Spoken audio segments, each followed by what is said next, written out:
So I think we've talked a lot about the major opposition party and the incumbent party. Let's look at the opportunities for the other opposition parties. Absolutely. Let me take you to here, Anambra State.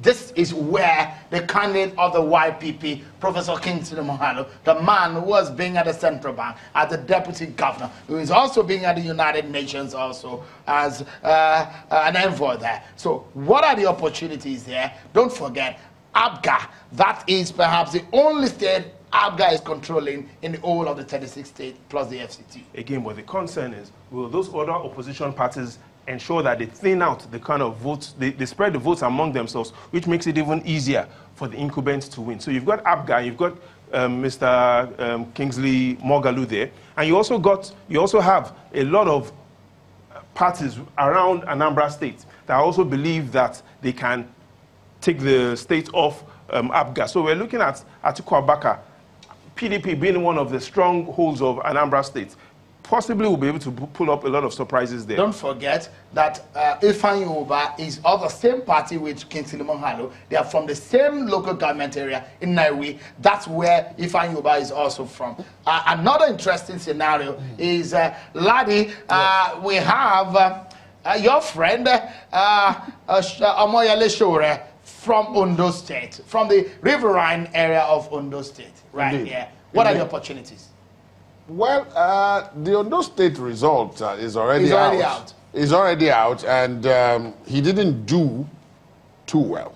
So he couldn't win his state? He couldn't. He couldn't. But I saw a headline on one of the online papers saying Sowore has defeated Atiku and Buhari. When I read it, it turned out to be that he defeated them in his polling unit. So let's look at history. What happened in 2015? Who came third? The candidate of the AP. There is a group of political parties, about 5 of them, a portion of ABGA and CPC, defunct CPC, defunct ACN, and defunct ANRP. Yes. What was this from Shekaru, where Shekaru came from at the time? ANPP. ANPP, thank you so much. Came together and formed what we now know as APC. That party, less than a year and a half, they came together and they defeated an incumbent government. So what it then means is that coalition may work. Again, coalition could work, but we need to understand the complexities of the country. So today we have approximately 120,000 polling units. Do those small parties have the capacity to have agents across these parties? We also need to ask ourselves, why are the smaller parties focusing on the top? You have more of these parties wanting to become president than starting from the bottom. House of Assembly, House of Reps, and the Senate. So a lot of these parties get registered, and the first thing they're thinking about is how to get into the villa. So it makes me ask, are they really concerned about governance, or are they really concerned about what they will get out of government? Okay, so another very significant, let's relate what we have seen today to what we have seen in the past. And so let me quickly take you to this. Can I ask you to pause a bit? Absolutely. Let me bring this to Prof. Prof, when you look at the political class, Jide's question, what are they concerned about? Are they concerned about service or governance? Or is it about office, just occupying positions? Well, let me be careful to impute motives.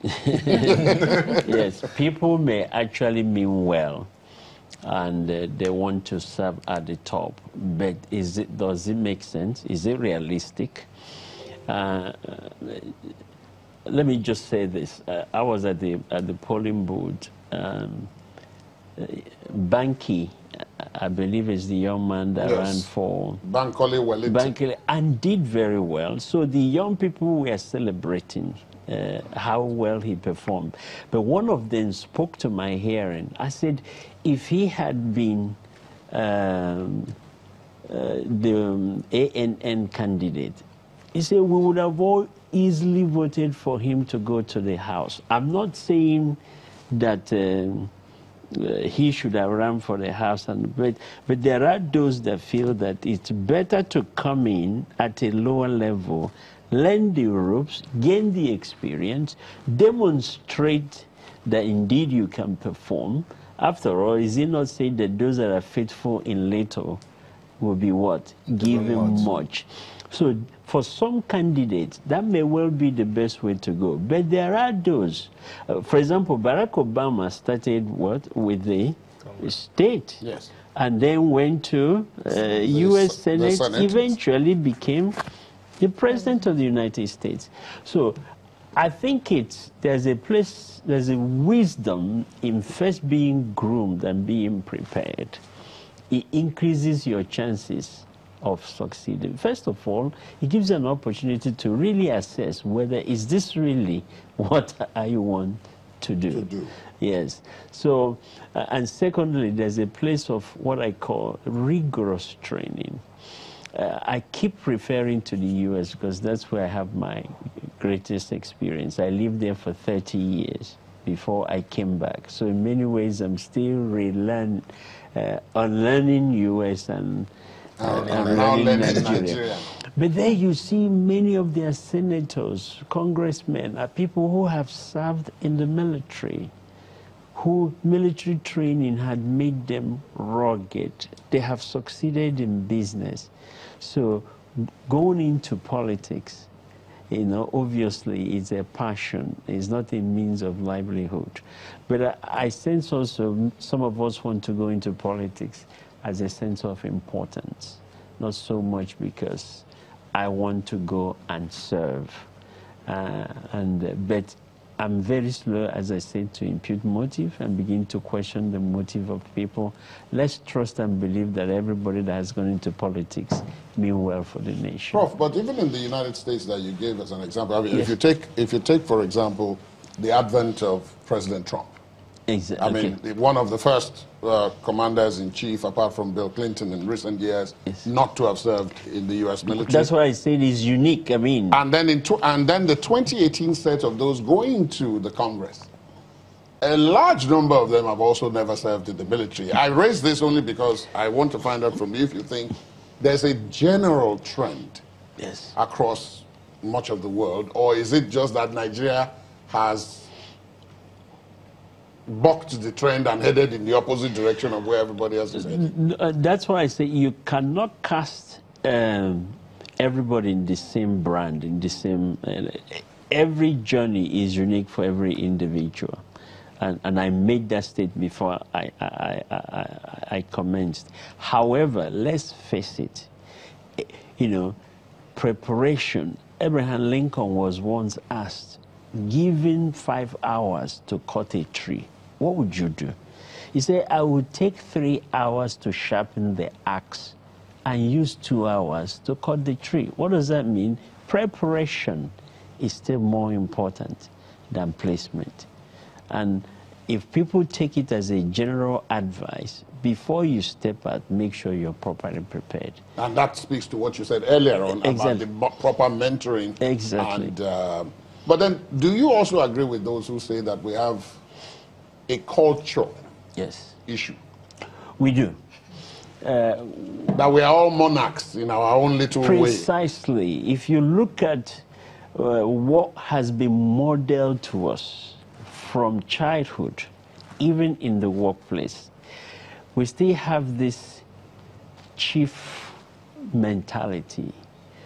You grow up knowing that the only person that's recognized and given the highest honor is the chief. Our culture even says that the elder speaks last. So it doesn't matter what you know, it doesn't matter what you do. The person that's ultimately given the last honor is the elder. Is it always true? Does the elder always have the best idea? In fact, study has shown, a study at University of Stanford, that leaders that lead organizations or nations to their highest peak performance are not the chief, are not the personality-driven leaders. They are not the leaders that you must bow to, massage their ego. They are actually the ones that are so secure in themselves that they can allow their subordinates to question even their opinion. They are leaders that are so secure that they allow others to be their best without not being threatened.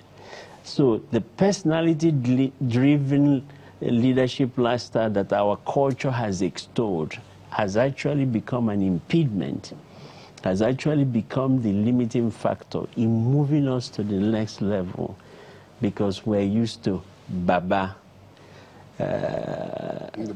Which is why most Africans didn't understand when Nelson Mandela talked about leading from behind. Of course. That is, you allow the young Turks and so on to move forward. You are behind. They look behind occasionally for reassurance, but you allow them to go ahead and think about. Most African countries don't seem to have been able to adapt that system. It's not even. It's a maturity. I was listening to the conversation earlier. Why is it that I can't feel a sense of importance when I'm behind? Why must I be in front? We still have that mentality. And let me even go further.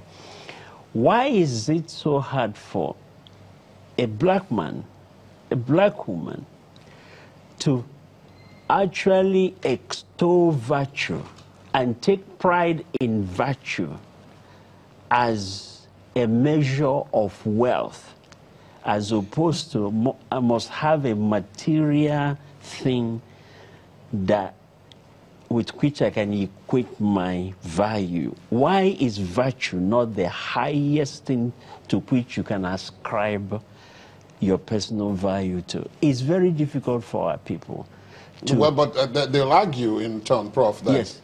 Playing the devil's advocate here now. No, I like it. I like what you do, Mr. Ladi. Yes. Poverty means that the first port of call is, what are we going to take for sustenance? And so the high ideals of virtue are too expensive. But interestingly, what builds nations, the leaders that build nations are leaders that value virtue. Lee Kuan Yew, that ruled Singapore for almost 30 years, using the same furniture in his house, feeling that I need furniture for the functionality of furniture, not as a symbol of who I am. So if the furniture is still good, why must I change it? Versus an African that feels it must be changed in fact, it has to be imported from Italy. Do you think that's the way we're wired, or I don't know? This is actually the heart of what the institute, our institute is. What is it that we need to tweak, to reactivate, to reawaken that seemingly dead consciousness in that I need material things to validate myself? That's what leads to not knowing when to stop stealing. That's what leads to not knowing when to get out of office so that young people can come in. I need that title to validate myself. Why? That's the question we must address. Is it culture? It needs to be diffused so that our people can be set free.